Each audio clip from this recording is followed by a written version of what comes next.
When we think of worship, we think of musical instruments, songs, people singing, musical worship. But you know the first 2 times the word worship is used in the Bible, there's no music involved. It's something way beyond singing a song. It's a picture of costly worship. I want to make a point today, and it's very simple. God is worthy of costly worship. God is worthy of being the number one priority in your life. I'm Dave Ertley. This is Daily Discipleship. We're talking about God. If you haven't yet, like our page, follow us on Facebook. If you haven't yet, subscribe to our YouTube channel. We do this teaching 5 days a week, 5 minutes a day. Thanks for joining us. We're talking about the fact that real worship is something God is worthy of, costly worship. God is worth it. Job, which is considered one of the oldest books of the Bible. Job was considered a contemporary of Abraham by many scholars. Job, you know the story of Job. He's a faithful, godly, good man, great businessman, one of the wealthiest men on the earth at that time. And he has a terrible day. All of his businesses are stolen or destroyed.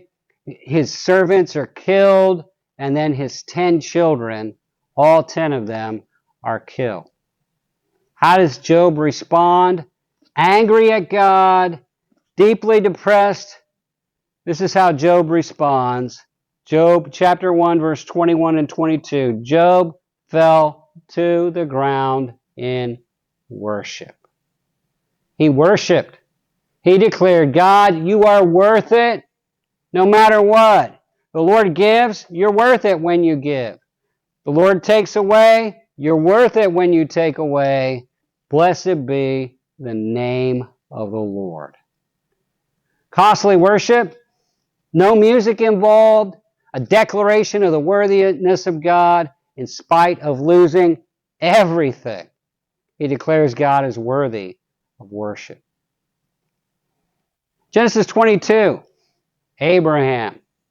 The very first time the word worship is seen if you're reading through the Bible.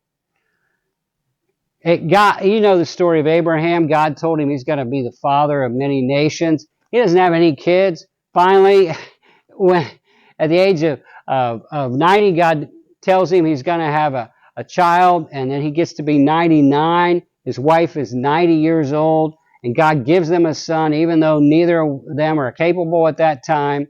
His wife has never had a child. God gives them a son, a special son, a healthy son, a beautiful son, Isaac, who brings them joy. His very name is laughter, brings them so much joy. God says to Abraham, take your son, your only son, Isaac, whom you love, and go sacrifice him as a burnt offering. God says, I want to make you a great man. It's going to be a great test.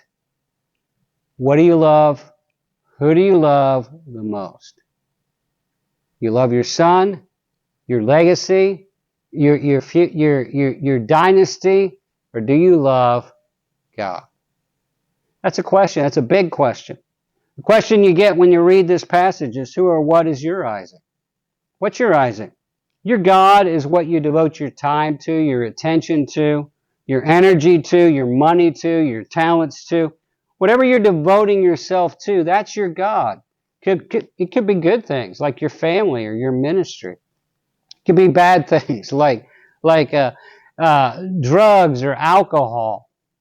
Devoting your life to sex or pornography. I don't know what you're devoting your life to. It could be your job. It could be money or your health. What's that thing that is most important to you? You know, you'll probably come to a time when it gets tested, and you're going to have to decide, is God worthy of worship, even if this is taken away? Even if I have to choose Him over anything else. Your God is your number one priority. What's number one in your life? Is it you or is it God? Is it what you want or is it God? Well, Genesis 22, I'm impressed with Abraham. God drops this on him.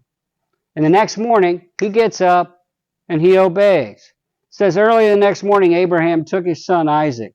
And he and some servants, they got wood together, they got fire together, and they head up into the mountain to sacrifice Isaac. They come to verse 4, and Abraham says to his servant, "Stay here a while. I and the boy go." And then he says, "We will worship." We will worship. No music. They didn't have musical instruments with them. They weren't going to sing a song. He was going to sacrifice his son to God, but yet he had faith in the promise of God that son would be part of a building of many nations. And he says, then we will come back to worship you. And God did provide. He didn't have to kill his son. But it was tested. It was tested. And Abraham passed the test. That's why he called the man of faith. That's why God used him. He passed the test. When it came right down to it, the thing that meant most to him, his own son, his dearly beloved son, probably as loved, if not more loved than any father, son you can possibly imagine. He was willing to sacrifice him because he said God is worth it. God is worthy of costly worship. What's the number one God in your life? I'm challenging you to make the true God the God of you, that God would be the most important person in your life, that starting now, you get in the habit of worshiping him, putting him number one, declaring his worthiness by what you do, what you say, what you sing, what you think, what you choose, how you spend your money, how you spend your time, how you make your decisions. You choose that God is worthy of being number one in your life, and I guarantee you, you will never, ever regret it. Because the fact is, he is worthy.